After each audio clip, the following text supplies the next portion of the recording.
Good morning, ESL 2. It's Tuesday, April 7th. Today, for me, you only have work on your outline. So if you've done your other work, you only have to work on your outline. Today we are finishing the introduction. So there's two lessons to look at. One is in the April 7th box, how to cite a song. Okay, because that's what we're going to do for our intro. Take a look at that one. And then in the outline for the expository essay, we are doing lesson 3, completing introduction instructions. And then here's my example so you can see what that looks like, okay?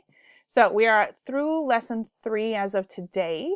Tomorrow we should be finishing our outline. We will have our lesson together on Thursday, and that lesson will be how do you go from an outline to an actual essay, and hopefully we can get everyone there. There's more of you that I haven't seen, so I'm going to be contacting home. So be prepared. If you haven't been turning stuff in, you will be hearing from me to make sure that you make it to the meeting on Thursday. Okay? Good luck, students.